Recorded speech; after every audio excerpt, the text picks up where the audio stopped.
Blake Lively's attorneys have leaked the addresses of Baldoni's family. Blake Lively's team leaked his address. That doesn't seem to be breaking news to anybody. Justin Baldoni claims Blake Lively called her home office, Buckingham Palace, when she requested their ends with us meetings. Something went catastrophically wrong in the Blake Lively versus Justin Baldoni case this week. What appeared to be a strategic legal maneuver has devolved into what legal observers are calling one of the most damaging self-inflicted wounds in recent celebrity litigation. The release of Justin Baldoni's deposition transcript was not the victory Blake Lively's team anticipated. Instead, it exposed a pattern of behavior that raises fundamental questions about who is truly threatened in this dispute. The documents tell a story that contradicts the public narrative Lively has carefully constructed. More troubling still, her legal team made an error so severe that it placed Baldoni's family in immediate danger. His home address, along with other sensitive personal information, was published in the unredacted filing. This is not a minor clerical mistake. This is the kind of exposure that celebrity families spend millions of dollars preventing. For someone claiming to be a victim of harassment and intimidation, this action appears strikingly aggressive. Before we examine what the deposition actually reveals, consider this reality. Blake Lively and Reynolds argued just last week that unsealing certain text messages could endanger their friends. They claimed that privacy was paramount, that exposure could lead to harassment, that the court needed to protect innocent parties from public scrutiny. Then their own attorneys released documents that dox their opponent's family. The contradiction is not subtle. It suggests either profound incompetence or something far more calculated. If you appreciate detailed legal analysis that cuts through public relations spin and examines what court documents actually say, this channel exists to provide exactly that perspective. The coverage here will always prioritize evidence over speculation and documents over tweets. The address leak is not a footnote in this story. It is central to understanding the tactics being deployed. Justin Baldoni has young children. His wife is not a public figure by choice. The family reportedly relocated in recent years, possibly seeking distance from the chaos that erupted after the film's troubled release. Now their new address has been circulated online, extracted from legal filings that should have been carefully reviewed before submission. Now pause here for a second. If this were really about protecting free speech, why introduce an argument that limits it instead? If that logic makes sense to you so far, hit like and subscribe, because this case only gets more complicated from here. Blake Lively's attorneys moved quickly to seal the information once the error was identified. But the damage was already complete. Screenshots had been captured. The address had been shared across multiple platforms. There is no reversing this kind of exposure. It is permanently embedded in the digital record. What makes this particularly alarming is the context. Baldoni is currently being portrayed in certain media circles as a dangerous figure, someone whose behavior on set was allegedly predatory and harmful. Whether those allegations have merit is precisely what the legal process is meant to determine. But once an address is public, it does not matter whether the accusations are true or false. There are individuals who will act on incomplete information. There are people who believe they are serving justice by taking matters into their own hands. Baldoni's family is now vulnerable in a way they were not before, and that vulnerability was created by the very people accusing him of causing harm. So here's the real question. Does this look like a principled stand or a carefully calculated legal strategy? If you think it's the second, go ahead and like the video and subscribe. You'll want to see how this unfolds. Some legal analysts have suggested this could warrant sanctions. A sanction in civil litigation is a penalty imposed by the court for misconduct or procedural violations. In practice, sanctions in a case like this are largely symbolic. A judge might issue a stern warning. The offending party might be required to pay legal fees. But none of that restores security to a family whose home has been compromised. The toothpaste cannot be put back in the tube. The harm is done. There is also the question of intent. Was this truly an accident, or was it a message? So without a crystal ball shared the story, Blake Lively and Reynolds attorneys leak entire deposition transcript.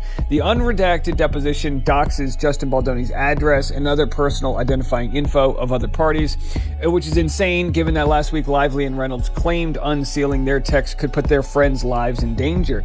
So it is impossible to know with certainty, but the timing is notable. The deposition was released at a moment when public opinion has been shifting against Lively. Her initial narrative, which painted Baldoni as an abuser who created a hostile work environment has been met with increasing skepticism as more evidence has emerged. Releasing the deposition may have been intended to regain control of the story. If that was the goal, it failed spectacularly. One of the more startling revelations from the deposition involves Colleen Hoover, the author of the original novel. According to testimony, a reporter at the Daily Mail informed Baldoni's publicist that Hoover had been leaking negative information about the film's production. This claim, if accurate, raises immediate questions. Why would the author of the source material actively undermine the movie adaptation? Her financial interest in the project's success would seem obvious. A transcript of the deposition exhibited in a court filing that was obtained by People shows one point where Baldoni revealed Lively and husband Ryan Reynolds,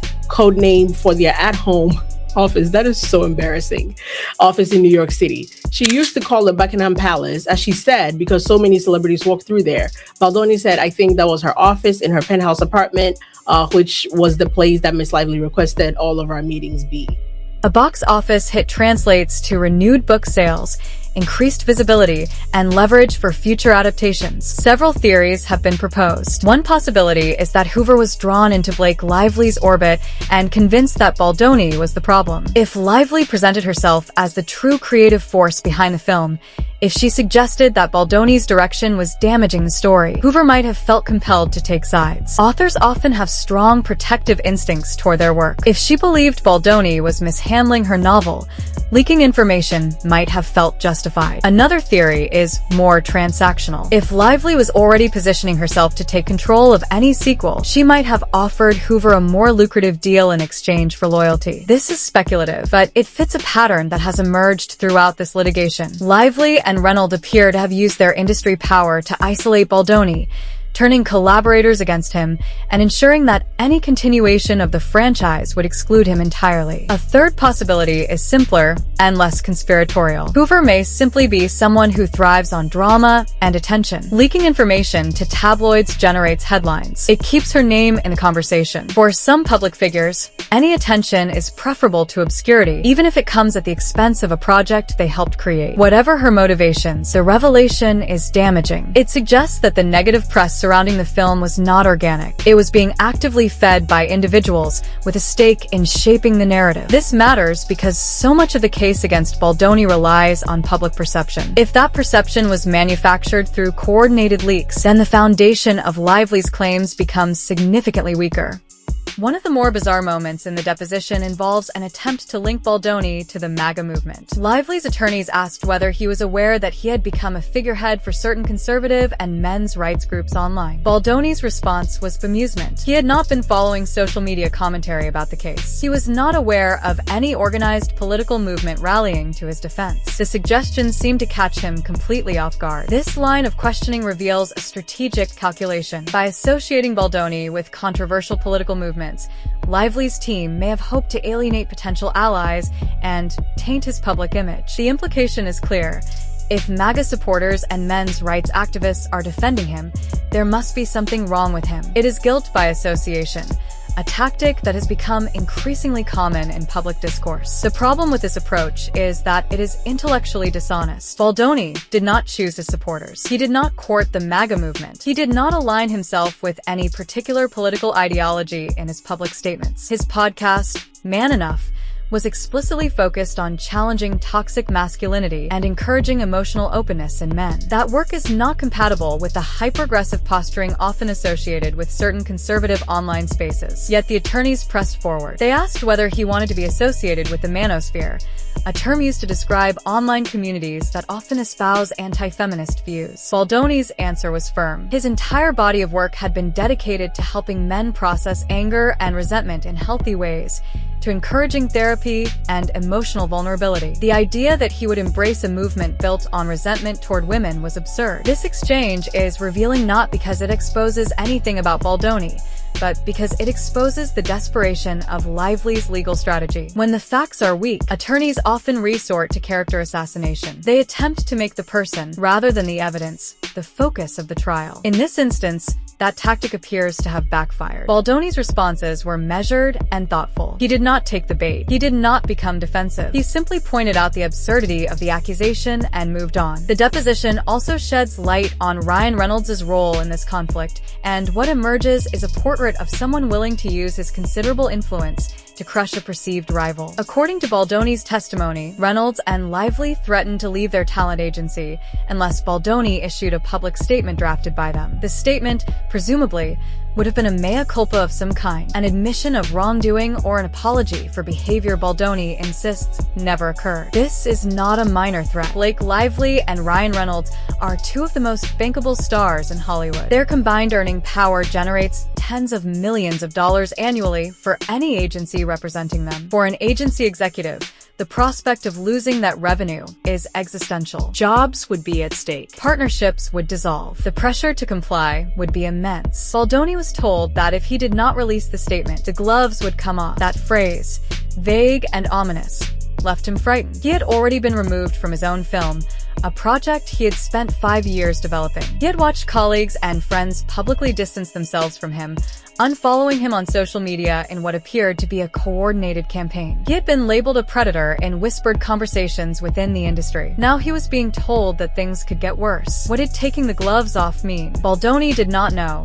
And that uncertainty was part of the threat. It could mean more media leaks. It could mean more accusations. It could mean the complete destruction of his career. For someone who had never experienced this level of professional crisis, the fear was overwhelming. Reynolds' involvement is particularly telling. He is not the subject of the lawsuit. He is not a named party in the legal filings. Yet his fingerprints are all over the effort to isolate and intimidate Baldoni. This suggests that Reynolds views Baldoni not just as a professional adversary, but as a personal threat. Perhaps he resents Baldoni's public persona, his willingness to discuss masculinity and vulnerability in ways that challenge traditional Hollywood archetypes. Perhaps he simply dislikes him. Whatever the reason, Reynolds has deployed the full weight of his industry power to ensure Baldoni's silence. As more information has emerged, the initial story told by Blake Lively has become increasingly difficult to sustain. She claimed that Baldoni created a hostile work environment, that his behavior on set was inappropriate and predatory. Yet the evidence presented thus far does not support those claims. Text messages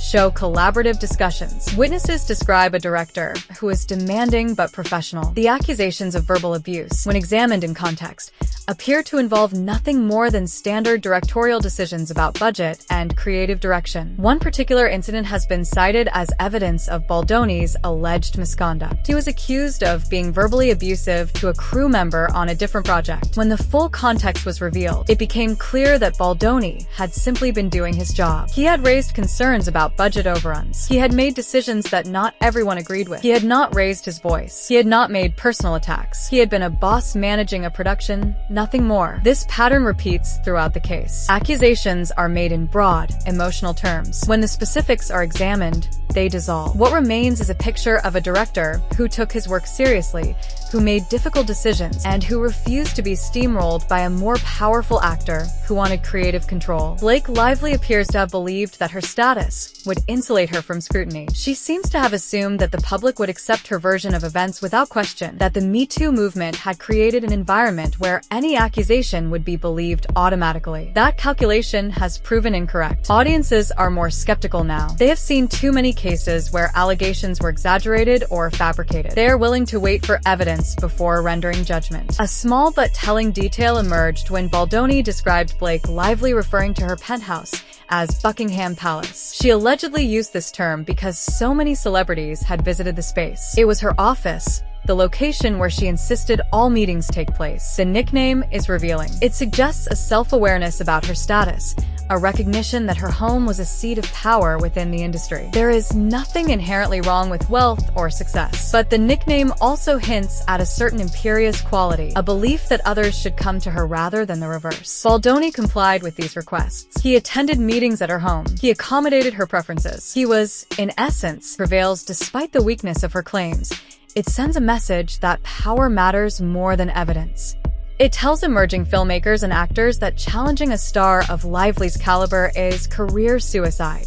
It reinforces the very structures that enable actual misconduct to go unpunished. Conversely, if Baldoni prevails, it may signal a shift. It may suggest that audiences and courts are willing to look beyond superficial narratives and examine the actual facts. It may indicate that the pendulum is swinging back toward a more evidence-based approach to these disputes. Throughout the deposition, Baldoni's emotional state is palpable. He describes feeling terrified of Blake Lively and Ryan Reynolds. He talks about being afraid of lies, of having his reputation destroyed, of losing everything he had built over years of work. This is not the language of someone who feels powerful. It is the language of someone who feels cornered. He mentions being told that Reynolds had called him a predator in conversations with agents. He describes learning that stories were being pitched to the media claiming he was in a cult, a reference to his Baha'i faith. These are not professional disagreements. These are character assassinations designed to make him unemployable. The psychological toll of this kind of campaign is difficult to overstate. Baldoni had friends who stopped following him publicly. He was removed from projects. He watched his name become synonymous with misconduct and industry gossip. And through it all, he maintained that he had done nothing wrong. What is remarkable is his restraint. When Jennifer Abel, a member of his team, sent disparaging texts about him, and those texts became public, she called him in tears to apologize. His response was gracious. He acknowledged that people talk, that frustration leads to venting, that he did not hold it against her. This is not the behavior of an abuser.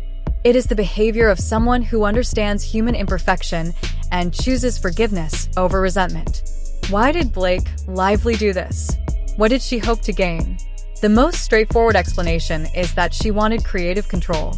She saw an opportunity to take over a franchise, to position herself as the driving force behind any sequels, and to marginalize the director who had brought the project to life. If she could discredit Baldoni thoroughly enough, she could ensure that he would never work on another installment of the story. There may also be a simpler, more personal motive. She may have genuinely disliked him. Hollywood is full of personality conflicts. Sometimes there is no deeper reason than mutual antipathy. But dislike alone does not explain the scale of the response. The coordination, the media leaks, the threats through talent agencies, all of this suggests a calculated campaign rather than spontaneous animosity. Another possibility is that Lively overestimated her own invulnerability. She may have believed that her status would protect her, that she could make accusations without facing serious scrutiny. In an earlier era, that calculation might have been correct. But the landscape has changed. Social media allows for immediate fact-checking. Court documents are accessible to anyone with an internet connection. The public is more skeptical of celebrity narratives than it once was. If this case proceeds to trial, it will be a public spectacle. Depositions will be read aloud. Text messages will be entered into evidence. Witnesses will be cross-examined. Everything that has been litigated in the press will be litigated again under oath, with penalties for perjury. Blake Lively's team likely understands this. They may be hoping for a settlement, an agreement that allows both parties to walk away without a definitive legal judgment. But Baldoni has shown no indication that he is willing to settle. He has spent years building a reputation as someone who challenges traditional masculinity, who encourages vulnerability and emotional honesty. That reputation has been attacked in the most personal and damaging ways possible. A settlement might restore some measure of peace, but it would not restore his name. For Baldoni, this may be about more than winning a lawsuit. It may be about proving that power does not always prevail, that evidence matters, and that even someone with limited industry leverage can stand against a more established figure and be vindicated. This case forces uncomfortable questions about belief, evidence, and power. The instinct to believe accusers is rooted in the reality that many victims have been silenced or dismissed. But belief cannot be unconditional. It must be paired with a willingness to examine evidence, to consider context, and to recognize that accusations can be weaponized. Blake Lively entered this dispute with every advantage. She had fame, wealth, industry connections, and a public presumption of credibility. Justin Baldoni had his work, his faith, and his willingness to fight. As the evidence has emerged, the advantages have begun to shift. Power, it turns out, is not infinite. It can be challenged. It can be questioned. And sometimes it can be defeated. The outcome of this case will matter far beyond the individuals involved. It will send a signal about what courts and audiences are willing to accept as truth. It will determine whether reputation can be destroyed by accusation alone, or whether evidence still carries weight. What remains to be seen is whether justice, in this instance, will align with power or with truth. The documents suggest the two may not be the same thing, and that distinction may be the most important lesson of all. If you found this analysis valuable and want to continue following this case as it develops, consider subscribing. The legal filings will continue. The story is far from over, and the questions raised here deserve ongoing attention and scrutiny.